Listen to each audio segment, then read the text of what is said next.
ये कि हम इंटरनल इंक्वायरी कर रहे हैं, मतलब चीफ जस्टिस साहब ने कमेटी बनाई है, वो जांच करेगी, वो जांच करने के बाद वो मान लीजिए गिल्टी पा दी जाए, तो जज साहब के ऊपर कोई हमारी आज जो नए कानून आ गए क्रिमिनल लॉज, उनकी कोई धाराएं तो लगाई नहीं। ये कमेटी जब जांच करेगी तो कोई आरोप उनके ऊपर कोई धारा लगा करके तो किया नहीं कि इन पर इस धारा में आरोप बनता है। अगर आप उनको गिल्टी मान भी लें तब भी आप इन्वेस्टिगेशन तो पुलिस को ही दोगे ना बाद में, इनके ऊपर केस तो पुलिस ही चलाएगी ना बाद में भी।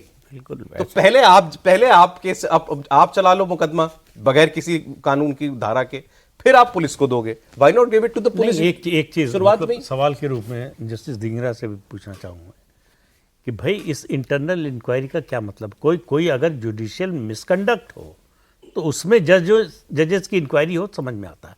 ये एक क्रिमिनल केस है, वही जिसकी जांच का कोई जो है इंस्ट्रूमेंट है नहीं जज के पास। पुलिस ही कर सकती है, पुलिस ही कर सकती है, इन्वेस्टिगेटिंग एजेंसी ही कर सकती है। तो पुलिस की जांच के लिए क्या करना होता है सर? प्रोविजन क्या है? एक्चुअल में ये सारी इंक्वायरी होल्ड करना और उसका ऑर्डर करना बेसिकली गलत है। कारण क्योंकि आप इंक्वायरी किसी कंडक्ट को लेकर के नहीं कर रहे, जज के कंडक्ट को लेके तो इंक्वायरी हो ही नहीं रही। ये इंक्वायरी आप वहां पर मिले नोटों के बारे में कर रहे हो, तो नोटों के बारे में आपको इंक्वायरी करने की अथॉरिटी क्या है? आप ये एज्यूम कर रहे हो जज के कंडक्ट के बारे में कि नोट जज के थे, पहली बात।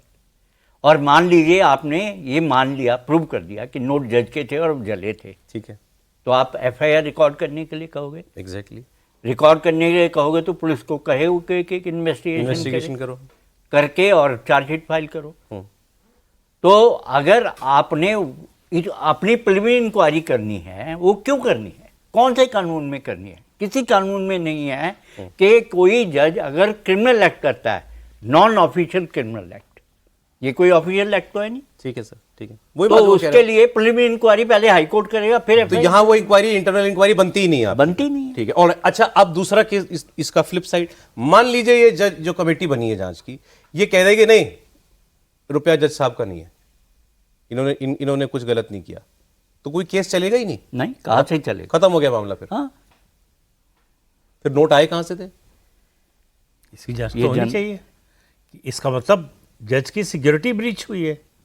अगर किसी ने प्लांट किए हैं तो जज की सिक्योरिटी ब्रीच हुई है, तो उसके लिए किसी को तो सजा मिलनी चाहिए।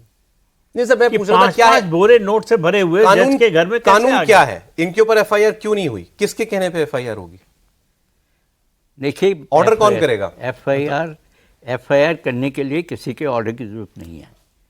जिस आदमी, जो पुलिस का ऑफिसर वहां गया था, उसने जो चीज देखी वो अपनी रिपोर्ट में बना करके ड्यूटी अफसर को एक रुक्का भेज देता कि भैया यहाँ ये मिला मुझे, आप ये एफआईआर दर्ज कर दो। इसके लिए किसी की भी ज़रूरत नहीं होती, न परमिशन की, न रिपोर्ट की।